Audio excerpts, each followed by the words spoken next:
and welcome to episode 3 of Retire Life Ready. This episode is the book launch for Retire Life Ready that I hosted in Sydney with my colleague Paul. We had an evening at Dymocks in Sydney where we hosted a bit of a fireside chat and a Q&A session. I hope you enjoyed the episode. So before we start, and I'll let James do most of the talking. I thought it'd be nice to tell a very quick story.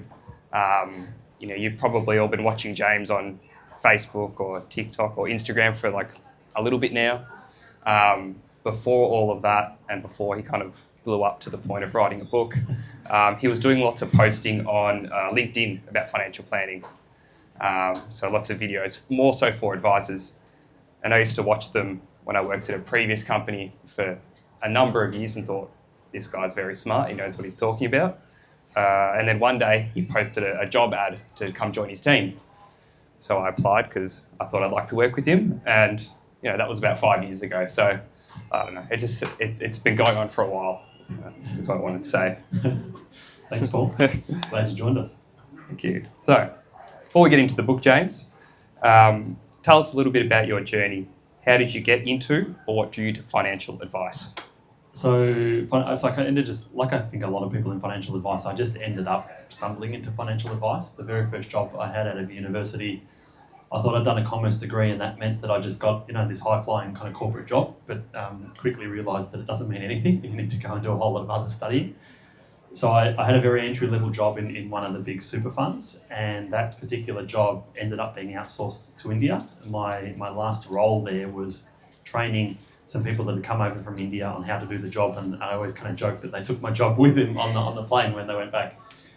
So that then meant I had to start searching around, and I came across a recruitment agent, and she was the first person that said to me, "It's really nice, James, that you've done this commerce degree, but what other studying have you done?" And what are you talking about? I didn't know other studying existed at that stage. Got into doing some studying, ended up in an entry-level job in financial advice with the firm that is now First Financial, where I kind of work, and I'm a part owner. So that's getting close to 20 years ago now. I've only ever worked in this one financial planning business, started off filling in all of the forms and slowly worked my way up to become one of the advisors, one of the partners, one of the owners. Now kind of run a team of advisors, and I do these kind of TikTok videos, and it's ended up in a book, and it's a bit of a strange place to be in now. If you had asked me 20 years ago, this is what I'd be doing, I would have said you're nuts. But anyway, here we are. Lucky us. You've built one of the biggest followings in Australia for financial advice. What do you think draws people to your content the most? Without a doubt, it's the diagrams. Like time and time again, it's the coloured textures. It started off, we do whiteboard presentations when we're actually talking to real life clients in proper financial advice in the office. I'm like, how can I explain this superannuation or this 3-bucket thing that we're always going on about? And I rated my kids' Faber-Castell connector pens and started drawing. And then all of a sudden people are going, oh, there's connector pens. You can tell you've got kids. These are amazing. And so I just kind of kept doing it and kept doing it and kept doing it. And that's really where it's gotten to. It's the drawing of the coloured pictures with the coloured textures. Yeah, and there used to be a good run of Lego blocks as well, for anyone that remembers them. I like them. And the final question before we get into the book, what inspired you to write Retire Life Ready? To be honest, I was offered an opportunity to write the book by Wiley, the publisher. Up until that point, I'd never considered writing a book at all. They kind of came to me and said, "James, have you thought of writing a book?" And I said, "No, not at all. Do you think I can write one?" And they're like, "Yep, we think you can." And what am I going to write about? And like, we don't know, like this stuff you do in the videos, just put that in a book. People seem to like it. And here we are. It was on Amazon's bestseller list for a weekend when it first went live. So yeah, amazing. But yeah, there was no intention behind it other than opportunity, and here we are. There's a book. And now that there is a book, who's it for? There's bits in there for everyone. I get comments and questions online to say, I retired 5 years ago. Is this appropriate for me? And absolutely, there's chapters in there that are going to be appropriate for you. I'm 25 or I'm 30 years old. Is there things in here for me? And there is. So I didn't really write it for one particular person, but it kind of maps through the process that we follow in our financial advice generally, in some seminars. I know some people at the back of the seminar yesterday and come back again. But we kind of work through this approach really regardless of someone's age to say what is the life that you want to lead, and then we kind of work through the financial impact of what is the things that you need to do, and then what are some of the building blocks, and then how do you pull that all together. That kind of approach is applicable for anyone regardless of what stage of life that they might be at. Yeah, and I don't want to ruin the book for everyone, but you do talk about being life ready, not just financially ready.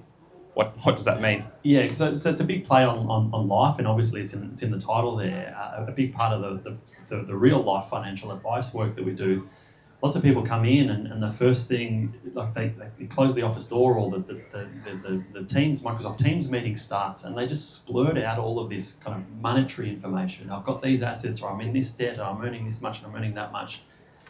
We don't share that information with a lot of other people, and so kind of Paul and I are in a bit of a privileged position that all of this financial information just gets splurted out, and we let them speak, and they tell us this financial situation that they're in. But then we have to say, kind of let's stop and say, well, back to what is it that you actually want to do? What's the life that you want to lead? If it's around retirement, where do you want to live? Who do you want to surround yourself with? What's going to occupy your time? What's going to keep you stimulated? Because hopefully for most people, you probably have the best part of 30 years in retirement, and that's a really, really long time to just be thinking about, I can't wait until I switch off the alarm and I'm going to go on a cruise around Europe. What are you going to do for the other 29 years? And so we want to have a conversation around that. It's about preparing for this huge transition, and what's life like for you on the other side. Okay, once we know that, then let's look at the numbers that you need to support that. Yep. And if you were talking to someone in their early 50s, for example, what is one key takeaway they could start doing right now to better themselves or work towards that? Yeah, I'd suggest you just take a moment to just kind of take stock of where you are. Just some really simple things, like even just your mortgage. Like if you still have a mortgage, if you managed to buy a home at a point in time and you've got a mortgage that you're paying, just put some numbers into any of the mortgage calculators that are online to give you an indication of how much longer it might actually take you to pay off your mortgage. You may be surprised to know the number of times that we do that exercise with people, and they say, we want to retire in 10 years' time. But when as simple as you put some numbers into a mortgage calculator, it's going to take them 15 or 16 or 17 years to pay off their mortgage. It's like, well, there's a mismatch there. You can't retire, or you certainly can't retire comfortably if you're still having to pay a mortgage. How are you going to deal with that? So just some simple steps around those kind of things, looking at what you've got in super, looking at what your debts are, and just doing some basic numbers yourself around what's the trajectory that I have to pay off these debts first of all, and what might that then leave me in other assets, and then from there you can try and improve on it. Yeah, and obviously you talk to a lot of people, whether it's online or in person. What are some of the most common, red flags or no-nos that you see time and time again? Look, that's a big one. One thing that we're often trying to discourage people from doing is buying investment properties too late in life. Like Aussies love their investment properties, and there's lots of people online telling you should go and buy an investment property. But doing that too late in life is a real recipe for disaster, because back to my comments before, in the ideal world, you retire completely debt-free. Your own home, if you do have investment properties, good on you, but that debt needs to be gone as well. One of the key things for you in retirement is you need to be able to get your hands on cash to spend. And if you've got this debt on an investment property, for example, it's all well and good whilst you're working. The rental income comes in and help pays off the loan. You might be chipping in a little bit of your own money. But when you stop working, that rent that's coming in that you thought you're going to live off, that's all going to pay off the loan if you haven't paid it off. What's left for you to live off? So that's one of the big red flags that we really try and avoid people doing too late in life. It's a really costly exercise to get out of that situation. Yeah, thank you. We'll change lanes a bit. We'll go behind the scenes. This was your first book. Was there anything about the process that surprised you? To be honest, I was surprised with how kind of quickly it came together, really. And I think that was probably because Wiley just gave me a blank script to kind of just write about these things that you're talking about. I did get about halfway through it though, and I knew that what I'd written wasn't great. It just wasn't coming together, and at different milestones I had to submit parts of the book to Wiley for them to kind of proofread and give me some feedback on, and they nicely said, we agree that this isn't quite coming together, but they reassured me that that's really common for for kind of people to get partway through the book, for not to be working, and then you have this freak out and you're like, how can I even do this? Is this actually going to come together? And so then the bits that weren't great, I put them to the side, and then I went back to writing it a different way, and I kind of just went through quite methodically the different sections. It's the middle part of the book. I just went through superannuation and tax and investing and all of these kind of things that we talk about just chapter after chapter after chapter. Turns out the bits that I thought that were no good, I actually ended up finding parts in the book to put them back into anyway. And so it was all there. It just wasn't in the right order, I think, to begin with. Yeah, and from when Wiley came knocking on the door to today, when it went on the shelf, how long did that take? It was over a year. So it was probably this time last year, maybe even a little bit earlier than this time last year, that I was starting to have conversations with them. And I've had a similar kind of question other people have asked me, and then there was like lumps, milestones that were going on. So there's this period of time from after signing with Wiley to write the book, that then you're madly writing to meet a particular deadline that you need to submit it. And then it all goes quiet. What happens next? And then all of a sudden they come back with the editing and say, there's different chapters, and they say, oh, we need all of this by Monday to meet the deadline. And so they're sending back these chapters with, I've never seen so much markup in a Word document ever, that was coming back. Fortunately, it wasn't big things that I needed to change, but it was just these tracked changes through there. So then there's all of this, this really condensed period of time where I have to approve some of the edits and things that have gone on. Then it goes quiet. And then all of a sudden you get to kind of the marketing and the PR side of things where we're at now, and the book's finally live. It seems like ages ago that it went on to pre-order, and it's now finally in people's hands.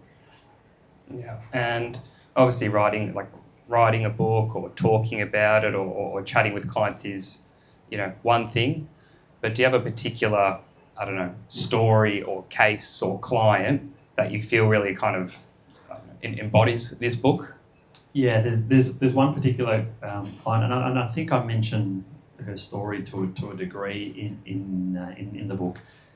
There's one client that we've worked with for a very long time, probably 10, 15 years or more, but she first came to see us, and nothing progressed in terms of financial advice then with her husband, and not long after her husband passed away, and then she came back in to see us, and she really embodies this life after retirement. She had this amazing career, paid off she had a nice little unit in Melbourne, paid it off, and had some really great retirement savings. But her life in retirement is so busy that we have to plan. We have 6 monthly meetings with her. We have to plan them 12 and 18 months in advance because she has so much going on in her diary. In the very early part of her retirement, she used to pride herself on how lightly she could pack. And she'd go backpacking. This is a 60-something-year-old single female who was going backpacking, staying in hostels, and having the time of her life. And all of these trips and all of these trips. So that's the one that kind of really stands out to me in kind of embodying this retiring life ready. She's having a ball. And I'm sure she didn't think about money once. No.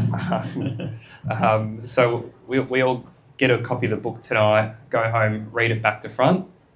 What is the one thing you would want or hope people took from it? Good question.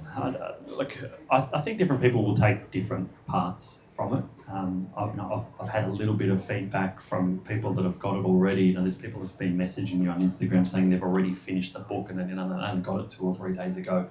And each time it's different parts. Sometimes they're taking a photo and sending me this extract or this diagram or this thing made it make sense. So I think there's going to be different parts for people that will click. But I think the biggest thing, the feedback that I've had from different people that I've spoken to, is the first section where we're talking about this idea of what is the life that you're aspiring to. So many people just say, I'm going to retire when I'm 60-something years old or whatever, but without actually giving it that much thought as to what am I going to do next. It's really important that for those that are younger, that you're living a great life now, but also being conscious of what does 60 plus in retirement actually look like for you. So it's that trying to map out your life, I think, is probably the big part for most people. Yeah, and I've got a couple more questions and we'll pass it over to the crowd. Yeah. So obviously the book's selling. What's next? A whole lot of PR. There's no second book in the works just yet. Wiley hasn't asked for that. And when people have asked me if you're going to do a second book, I'm like, I don't know what I'll even write about. I think everything that I know and we do is in there. So it's just more of the financial advice, more of the videos. I really love the videos. I had a kind of a half start at trying to do a podcast a little while ago. I voluntarily underestimated how much time goes into doing something like that. So you notice Paul and I have got our microphones on, so we're kind of recording this, and we'll probably put it out as a podcast. But look, I'd really like to start a podcast. That's the next thing, but there's a lot of work that goes into that. So we'll see. Yeah. As well as now as an accomplished author, you're also a financial advisor. If anyone wanted, some personalised advice or something like that, what would they do? Yeah. So we first and foremost, I guess, financial advice. Our process, we have an initial phone call with clients. It's not necessarily just me. A lot of the time it's Paul. Sometimes it's me. Sometimes it's some of the other advisors that we have back in Melbourne. We just have a chat with you on the phone to kind of just understand where you're at, where people are at, and see if we're a good fit for you. And if we are, great, we'll continue on with our process. If not, we'll point you in the direction of someone else that can help. And then we have a pretty robust process from there. There's kind of 3 different meetings, I guess, that we have, getting to know you, ultimately delivering advice. But by and large, we look to work with people on a long-term basis. I mentioned this lady that had retired, and she's off kind of travelling the world, and the reason why she's so confident to do that is because of the ongoing relationship that we have with her. We haven't just said, here, do these things and then hope for the best. She's constantly checking in with us, and every 6 months to say, what's next, what's around the corner, and so that we can help her make some really good decisions, and that's where we work. Thank you. That's the end of my questions. All right. Does anyone have any questions from the crowd or the audience that anyone wanted to yell out? Put their hand up. Yeah. Just on the one when I came in, you were talking about investment properties and being older. Is there a strategy? Say, I'm in my 50s and I have investment property and I wanted to refinance, and I know I'm going to hold it as an asset.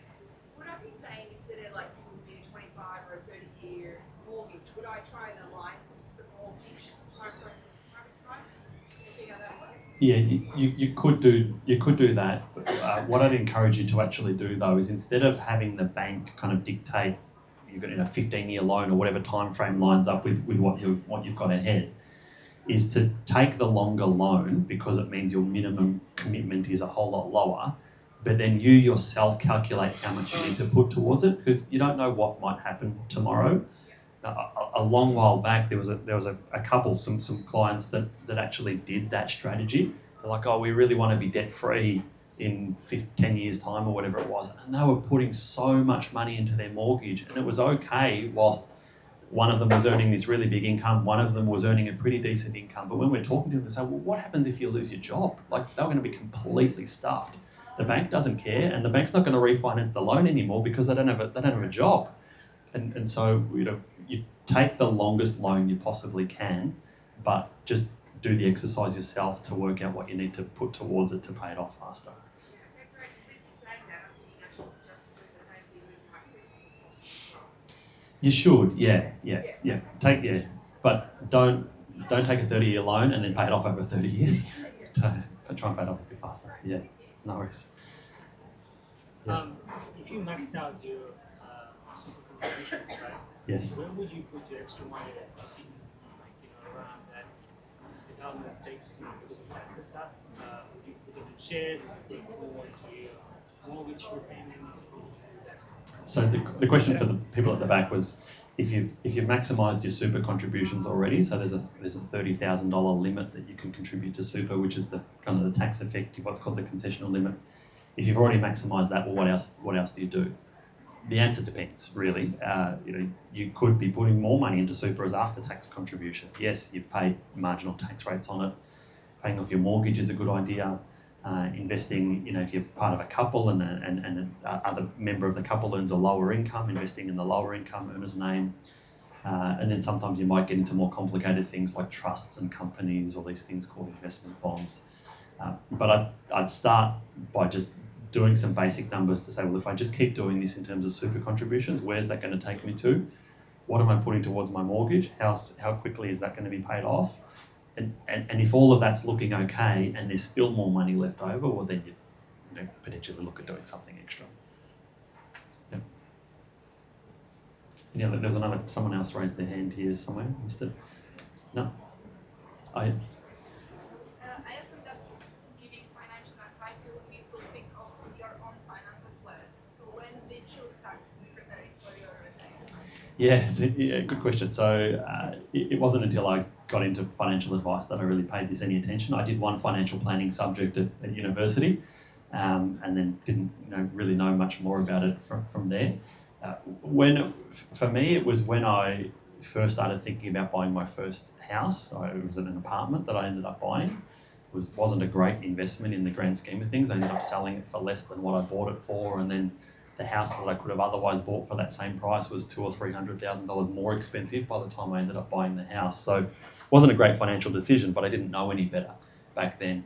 But it was when I got serious about thinking, okay, I'm starting to earn a reasonable income, I'm getting a little bit older, I need to start to move out of home.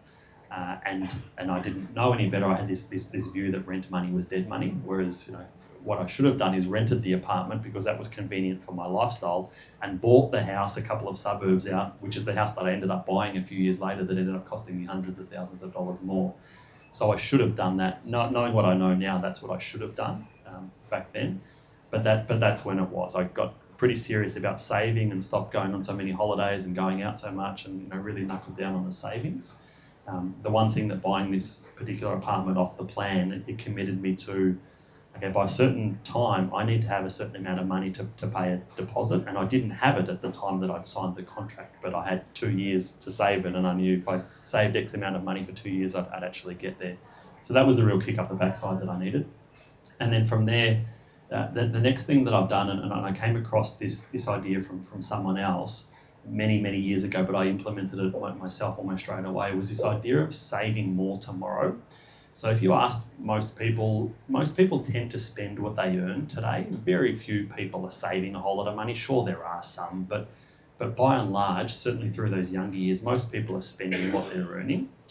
But in those younger years, it's quite likely you'll get a pay rise next year or the year after.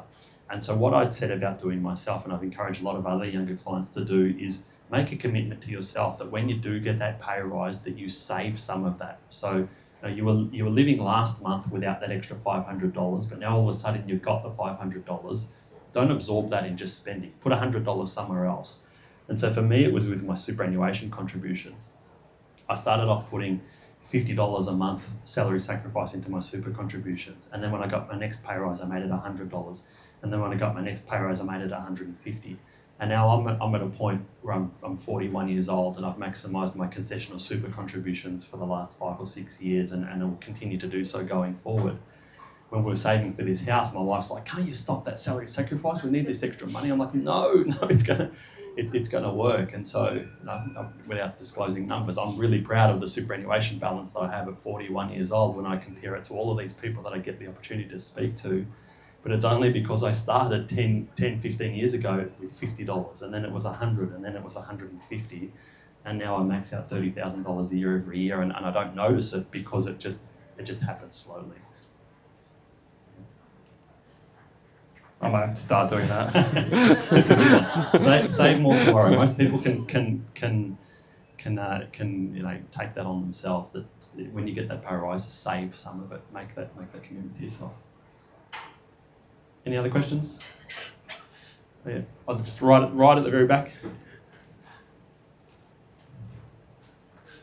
COVID, the interest rate is way low, and then the property price is more affordable than now.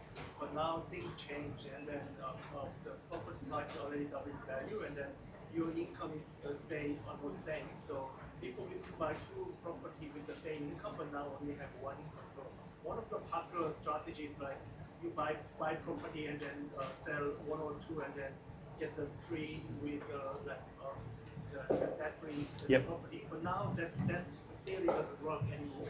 So do you have any like better idea? Maybe find a interstate like property or like what should we do? Yeah. So look, if you're going to go down that, if you're going to go down that strategy of multiple properties to help build your assets, and it's a perfectly valid strategy for people. At the end of the day, there's a limit to how much money the bank will lend you, and it's generally somewhere between about 5 and 6 times what you're earning. So there's a finite amount of money that the bank will lend you, and you've got this allowance of money that you can borrow, and assuming you can afford to make the repayments, that the bank will lend it to you. What you then choose to spend that money on is then ultimately up to you. Some people choose to spend that on a really big mortgage on the house that they want to live in, and it gives them a whole lot of satisfaction and whatever, and good luck to them, that works. And then there's other people that take the view to say, well, and I don't want to do that, and I want to use all of this money to go and buy investments instead, whether they're around where you live, whether they're in another state, and then they take the view that they're going to rent long term. Now, there's no right or wrong answer there. But the thing that a lot of people need to appreciate, and there was a few nods when I mentioned it, is that there's a finite amount of money that the bank is going to lend you. It doesn't just go on and on and on forever. So unless there's some material increase in your income, you're going to hit a ceiling eventually. Then the bit that never gets spoken about after that is you need to pay all that debt back too. It's not this line of credit that goes on and on forever. The bank wants their money back, and so you either have to make the repayments through your salary, or you cross your fingers and hope that the assets you bought appreciate enough in value you can sell them, pay some tax, pay the debt off, and have some money that's left over. Unfortunately, you won't know if that's going to work until you're 10, 15, 20 years down the track. It's worked historically, yes, but the new property that you buy, who knows? Yeah. I listened to your recorded podcast. Yeah. and one thing you talked about there was how much money you might need for a comfortable Yes. retirement. And I thought that was really nicely written.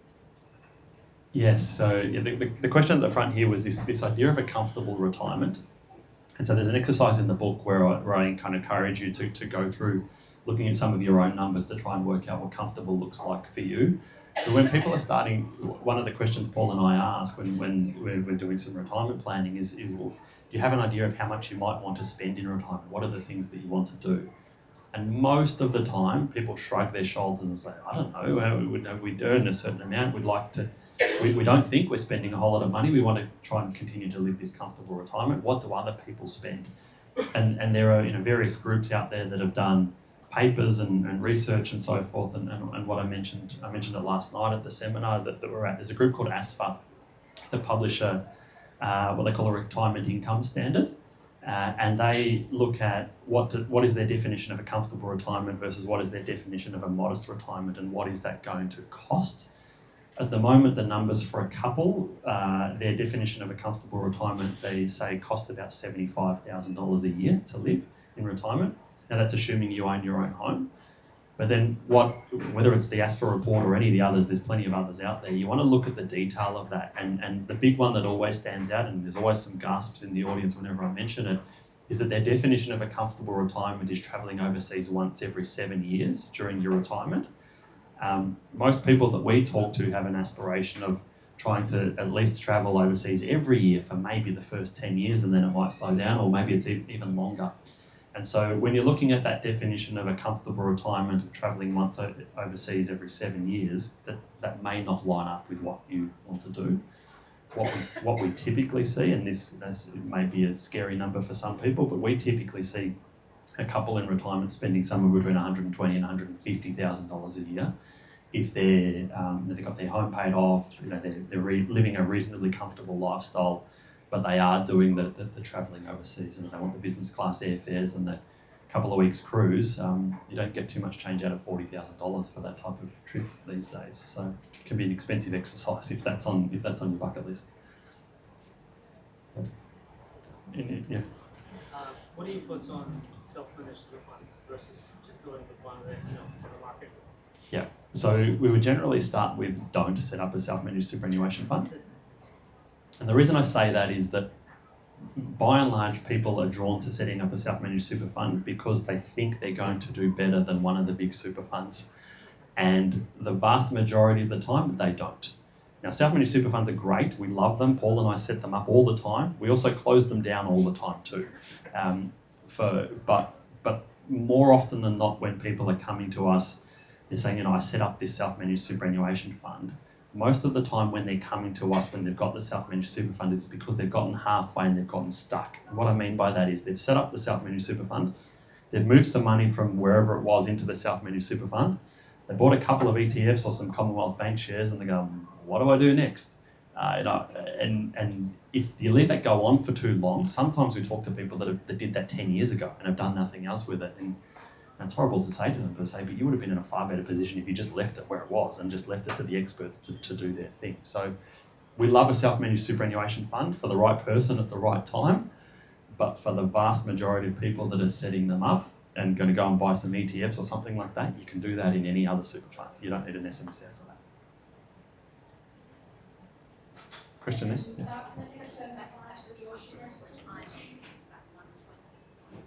Yeah.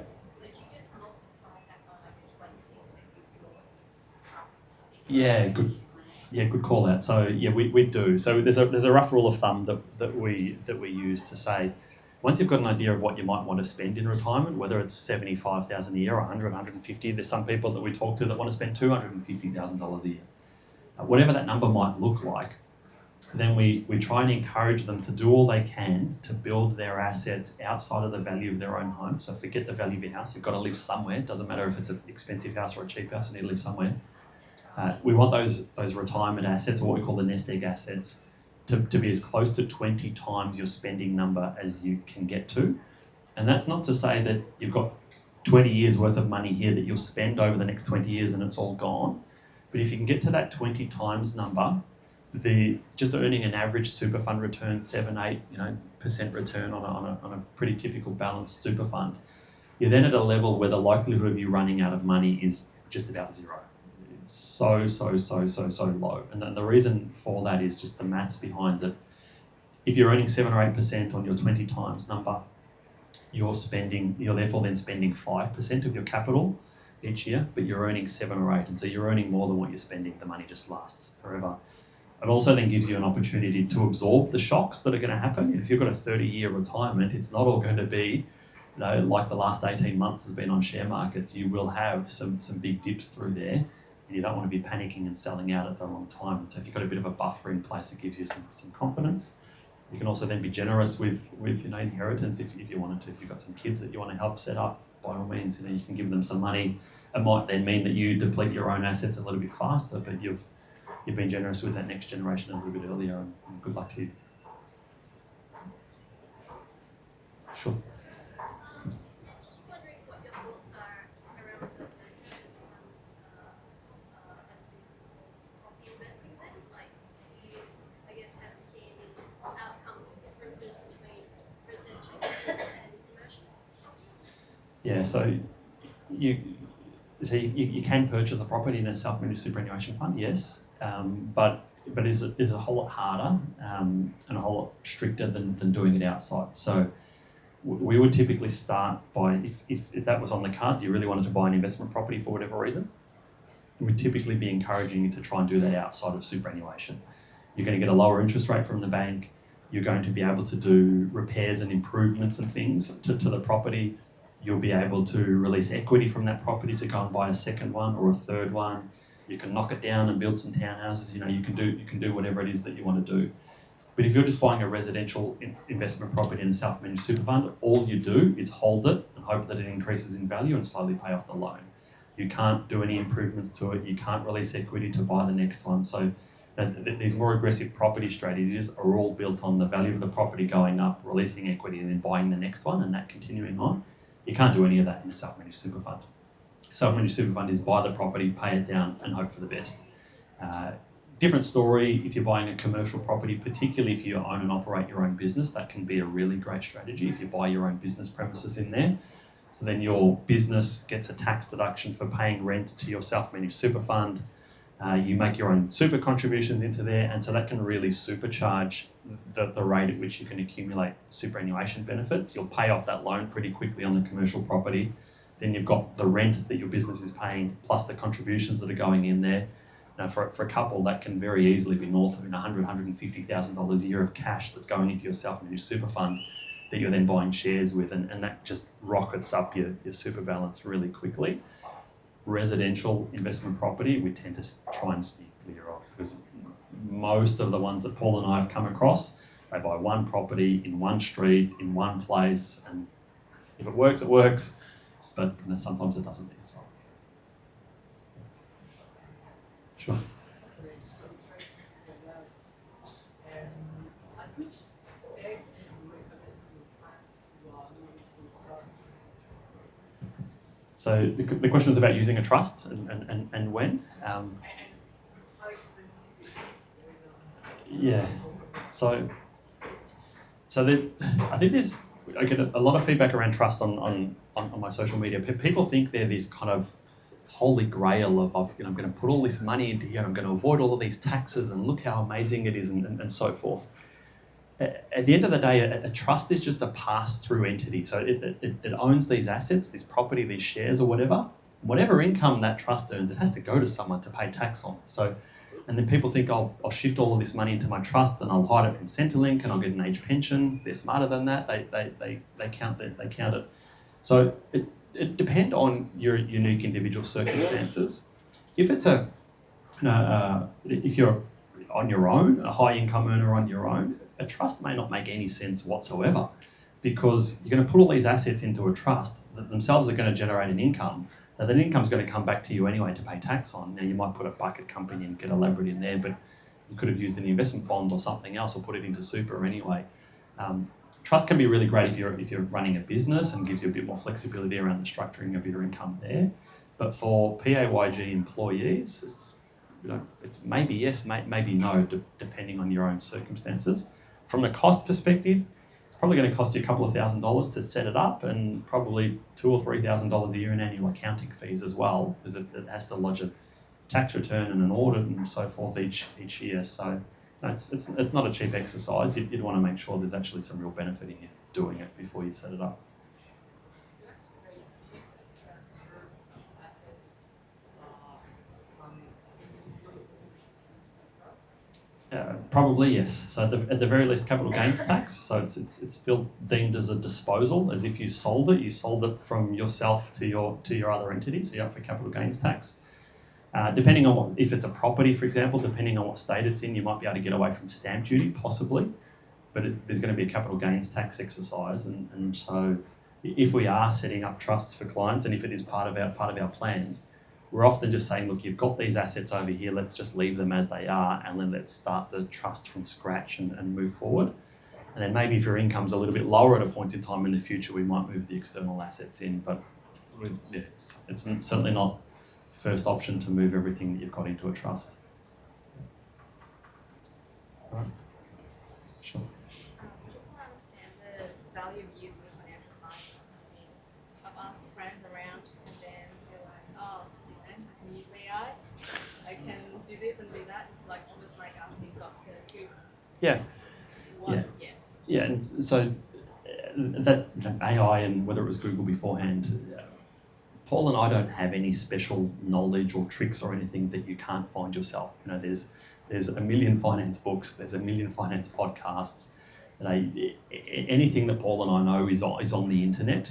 If you want to go searching for it and work it all out for yourself, go for it. A financial advisor kind of knows all of that stuff anyway, and so you can kind of come in to the financial advisor and say, look, my life looks like this. I'm stuck here, I'm stuck there. I don't know if I should go this way, I don't know if I should go that way. People come into us thinking that the advice is about, I'm going to tell you the next best stock tip or where you should buy your next investment property. That's not it whatsoever. It's helping you make better informed financial decisions, because we've gone from a world of, and this is probably well before Paul's time, probably before my time in financial advice, where the financial advisors were the gatekeeper to the information, but now we live in a world where there's information overload. And if you ask ChatGPT the same question on 4 different days, you're probably going to get 4 different answers to that same question.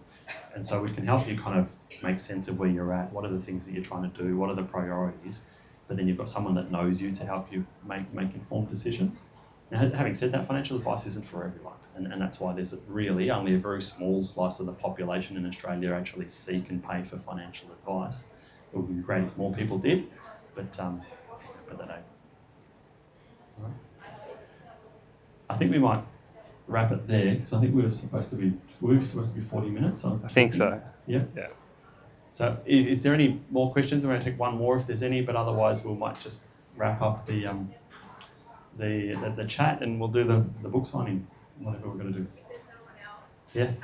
Recommendation for super accounts for kids, benefits of that or pros and cons? Yeah. So I can't recommend particular products. That's financial advice, but you can establish a superannuation fund for a child. There's no age restriction in the law around how old you need to be to have a superannuation fund. Where the restriction that you'll run into is with the superannuation funds themselves. So some of them might have restrictions that you need to be 18 years old, or if you're under a certain age, a parent needs to sign for the form. Most of the big ones, and I'm not going to name them, but most of the big ones allow you to open a superannuation fund for a child. And there was a video that I did a while back around the power of just putting a small amount of money into superannuation and letting it compound. That was really a story on compounding. The beauty of the super system is you can't touch it. Good, bad or otherwise, you can't touch it. And so it forces, particularly if it's a child, it forces these really long-term, like I'm putting this money in, this $2,000 today and I can't touch it for 50 years. But that's also bad on the other side of things, that there might be something a little bit earlier than 50 years down the track that child might want that money for. So you've got to get that balance right, I guess. Yeah. All right. Well, thank you all for your attention and the questions, and thank you, Paul, for hosting. No worries. Thank you.